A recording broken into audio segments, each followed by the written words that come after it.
good to have you all. Lynn, go ahead to the next slide.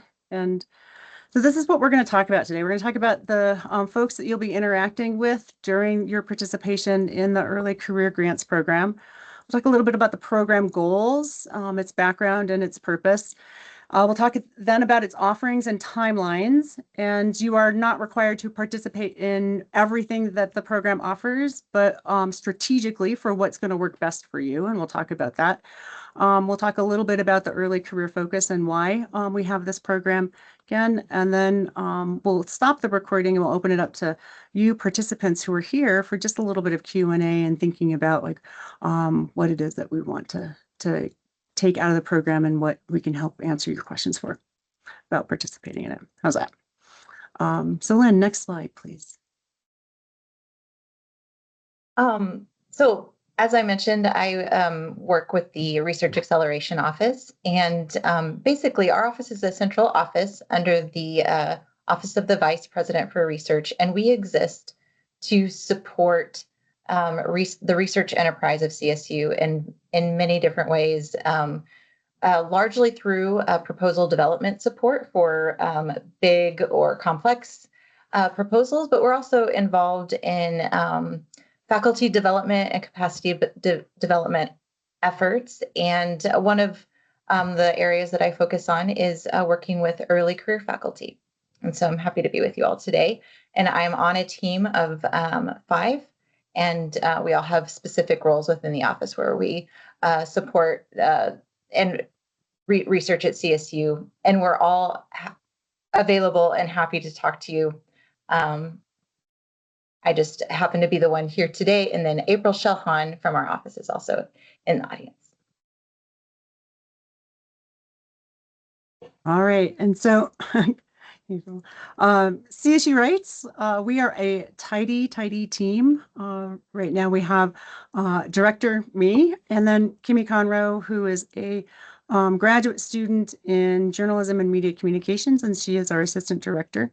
And so she runs select programming for this early career program, but she also runs additional programming for CSU Writes in general. So she runs the WARP program, which is weekly accountability. It's writing accountability for research projects or weekly accountability. And that is a check-in program where she checks in with you on a Monday via email and asks you for your writing goals. And then she checks in with you on a Friday and asks if you've met those goals. So if you're looking to build momentum on projects, it's kind of a great little check-in system. And she also runs the data cohorts, the dissertation and thesis accountability projects. So if you are a graduate student and you're looking for a little bit more accountability, you can certainly bring in your proposal writing as part of the goals that you set in those Monday sessions for the dissertation and thesis accountability program. And then the last I have is you, and that's not clever. It really is genuine that this is a program that runs because people come together and support one another as writers. And you'll hear a little bit more about how that works in the peer editing groups and peer groups that we'll put together for the proposals. So next slide, please.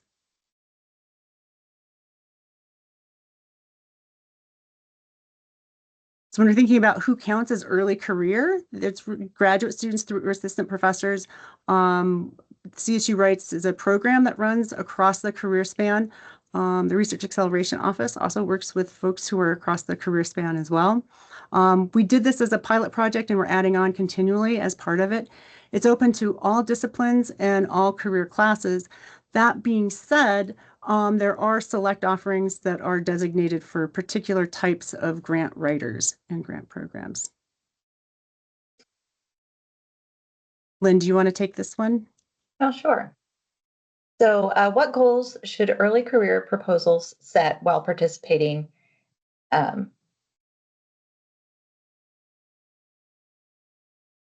Proposers. What goals should early career proposers set while participating in this program pilot?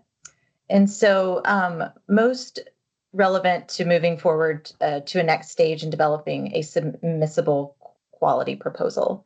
So proposals for submission, proposals for submission after the program, skills development, and building your CSU network. So basically, this program applies to any early career person, whether you're whether you're in the middle of a specific proposal or not. And we'll work closely with you if you are, and if not, hopefully you are also gaining skills for your early career professional development.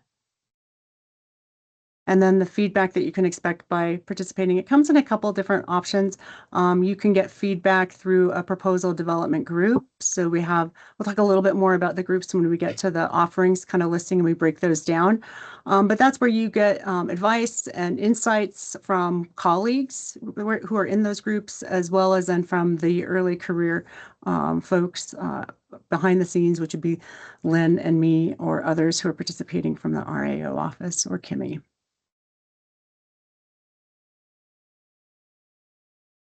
So this is our timeline as well as our flyer. So you can go to the CSU Rights website where you registered for this offering, and the flyer is there. You can download it. You can share it with others. So we highly encourage, if you have folks who you know would like to participate in some early career grants training and programming, feel free to share this out. We'd love to spread the word, and word of mouth is the best way to get that word around. So next slide, please. All right, and the goals of this program, and Lynn, do you want to alternate? Sure. Okay. So our goals are really to support you, to encourage you, and to provide some accountability to early career researchers who are preparing proposals for submission. They could be related to the NSF career, and that's how this program initially started way, way, way back when. I think it was, I know it was Meg Suter and I and Sonia Kreidenweiss and a few other folks who were senior and established university distinguished faculty coming together and wanting to support early career researchers. And so, yeah, this is a great opportunity. And while some of it's geared specifically to NSF career, it is not exclusive to any longer.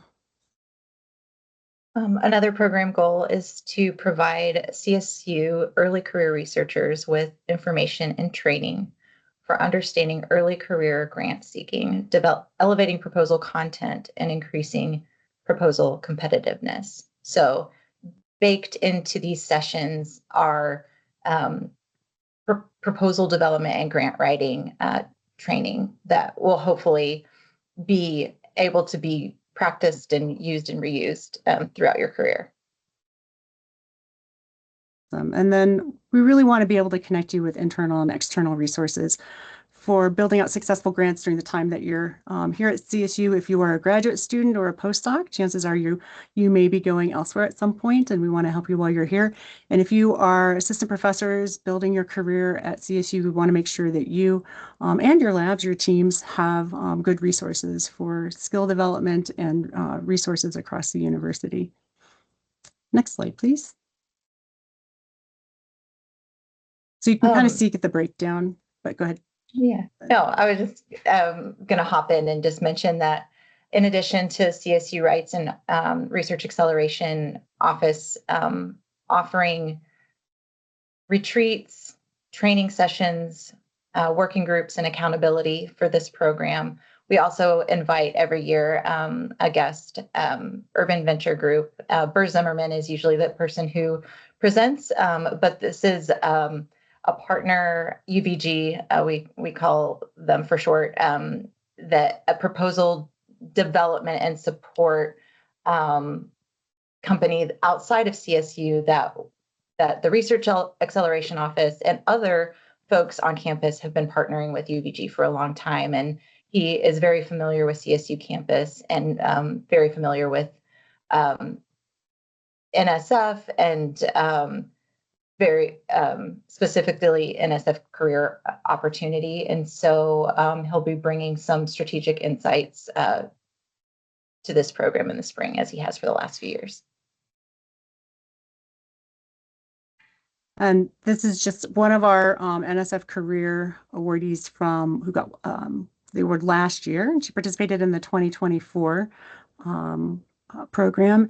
And so you can look at Megan Willis's piece. She gives a short little interview with a CSU Writes for our blog. And she does talk about, like things that are helpful. And we all know begin early, but then working for a few hours every day and then leveraging a wide community of writing support. And we did not pay her, by the way, to say especially CSU Writes, but it's one of the ways that you can connect with a writing community that can be really helpful and supportive for the work that you're doing.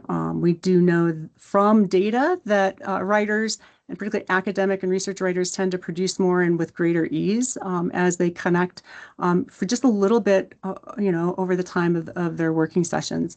So take a look at Megan Willis's piece, and she'll share out some good advice as well. Next slide, please.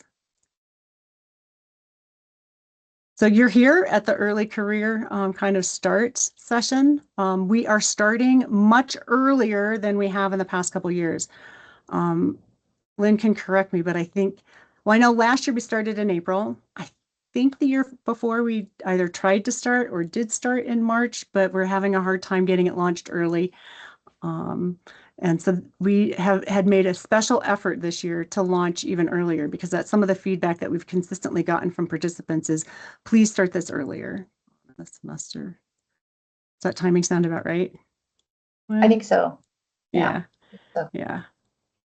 I'll take this one since it's Ario.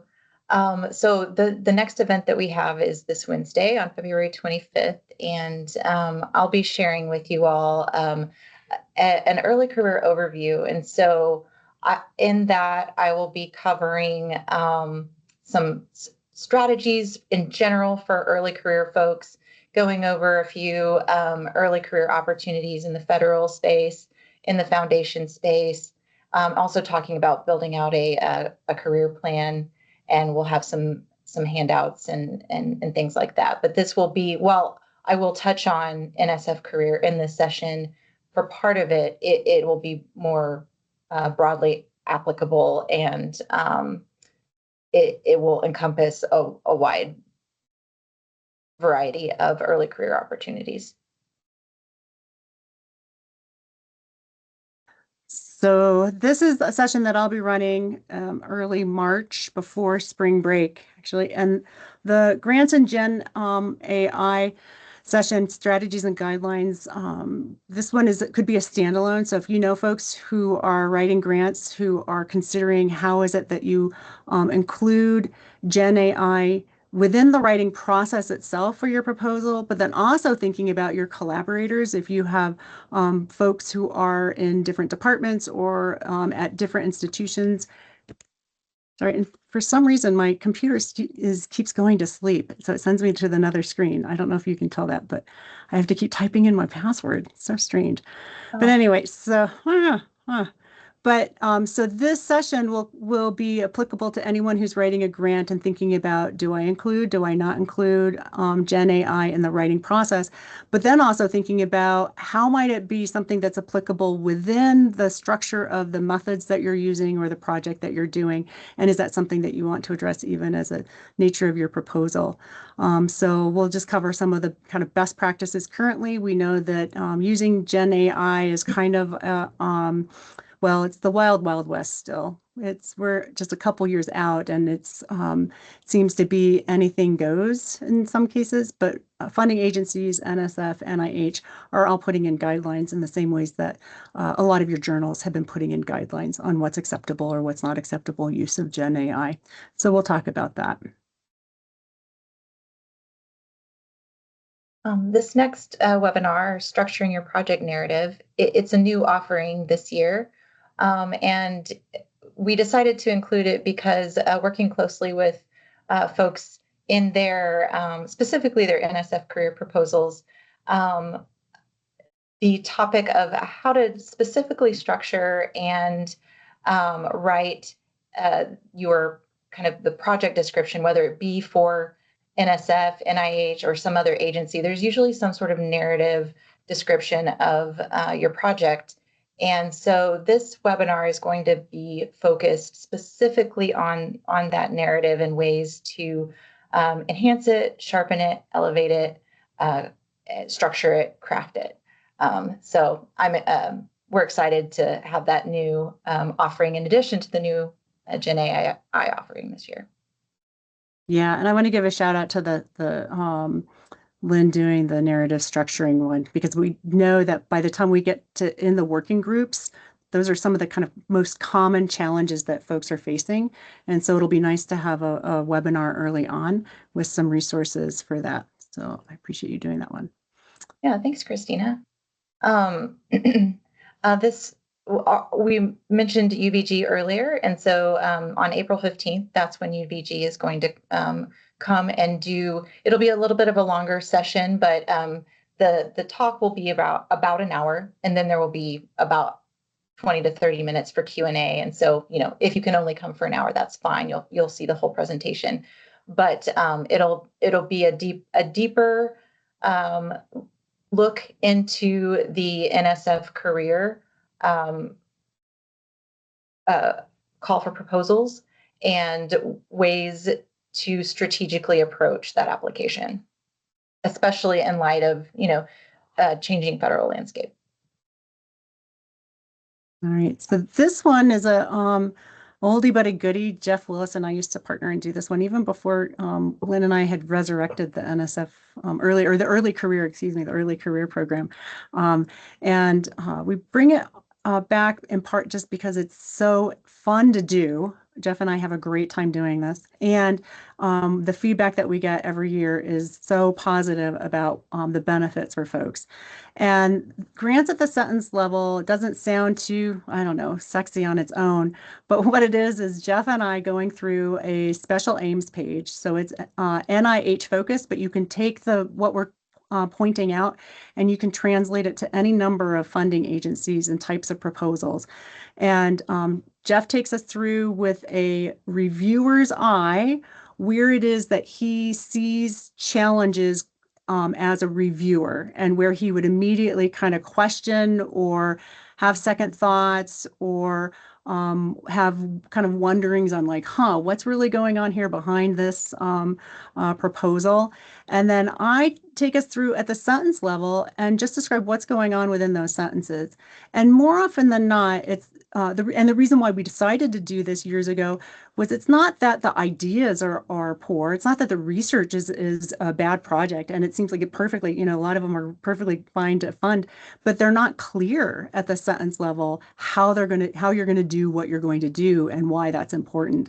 And it seems like it should be so easy to explain, but we're just going to take a look at some of the sentences that work or don't work for those proposals. There are grant writing retreats that are designated. These are running, and this is based on some feedback that we've gotten in the past about the grant rights retreats, that we run writing retreats for faculty, graduate students during the semester. They are one day, faculty are on Fridays, all day. We take up the library room. And then for graduate students, we run them on Saturdays. And those are about 5-ish hours of writing time. And that's how we kind of sequester away time for projects. The grant retreats are slightly different. We include guest speakers, we include additional information and conversation about grant writing specifically. And there are times where it's if you're not actively writing on a grant, it's a little bit harder to fill up 5 hours, for example, of your writing time, or 4 hours of writing time. So what we've done is we've restructured them. So most of the conversation and the presentations are in the morning session, with a short working session so that folks can kind of work through some of the things that we've been talking about with the guest speakers and get some ideas maybe going and flowing for your current project or a future project. And then we break for lunch, and then there's an afternoon working session. And so for those who wish to return and do some additional work, there's that opportunity.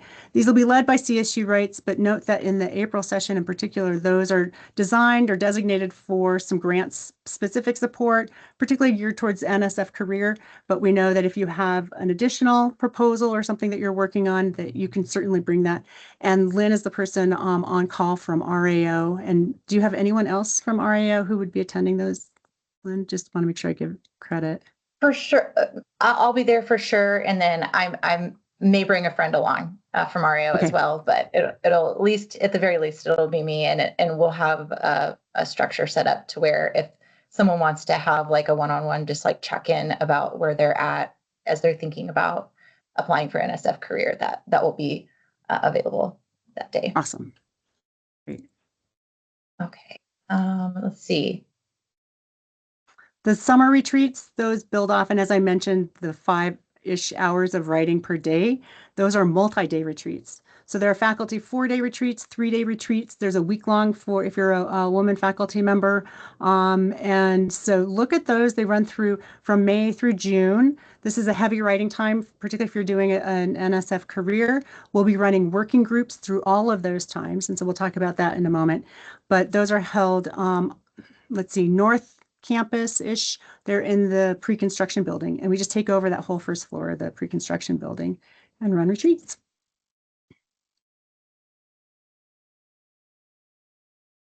And that, excuse me, the review and working groups, well, I say they're facilitated by CSU Rights. We'll also be sending some folks, and Lynn will talk about the one-on-one groups sponsored by Research Acceleration Office in a moment. But the review and work groups, we'll be launching those in March. And those are groups where they just kind of like, as they say, they're review and working. So we find a time where everyone can meet during the week. It is at least an hour commitment per week for that group. Groups are kept to 3 to 5 grant writers, so everyone has opportunity to share and talk about what they're working on, to do some problem solving. We do try to group folks in groups that are in like related types of grants, but not overtly competitive. So for example, you would not be in, if you're writing for a limited submissions Betcher grant, you would not be in a group with other Betcher folks. And just that would be odd since you'd be competing internally to be able to move forward with that proposal. So we're cautious and careful with that. But just know that those groups start up in late March and they keep running through until July.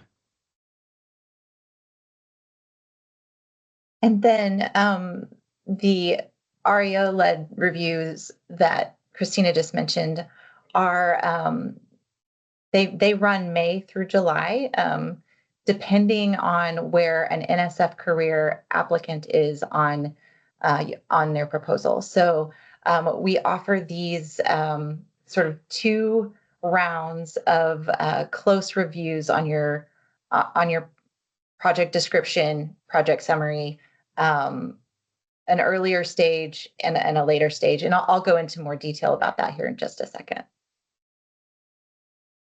Oh, this is the second. I didn't realize it was the next slide. So these are the NSF career specific offerings that that we have for you this semester. So anyone who is applying for NSF career at this July 22, 2026 deadline can, or if you're thinking about submitting for a career, in future years, some of these things could be helpful too. So again, Burr from Urban Venture Group is coming April 15th to talk specifically about applying to NSF career. The grant rights retreat on April 24th. I'll be present and for check-ins there. And then these NSF career one-on-one reviews. What these look like is that, so in my office, we use color team reviews language, and I'll be using this pink and red team review language with you if you are applying for a career and participate in this part. But we call the pink stage of a proposal draft where you're about at the halfway point or you're still making major changes. So May, June, if you're starting an NSF career proposal or resubmitting from a prior year, then I would receive your current draft, read it closely, and then meet with you for an hour to discuss it at that stage. And then we would do the same thing when your draft is closer to the final stage, and there would be closer edits and feedback, and we would meet again for an hour and discuss it. And just one note I want to make about that is that in order to participate in these pink and red team reviews with REO, these individuals will also need to participate in the review working groups that CSU Rights is leading. These things pair really well together, and it's just a demonstration of commitment. So that's what we ask for. And then, although there is quite a bit of focus, a lot because the deadline of NSF Career, right, is in July. So it makes sense in spring to have a program that focuses on an upcoming deadline. But also NSF Career is things that applicants or early career folks can learn from NSF Career are broadly applicable across other early career opportunities as well. And so, though we do specifically provide training and support for NSF Career, the content is translatable for other opportunities. There are a lot of early career focused opportunities out there.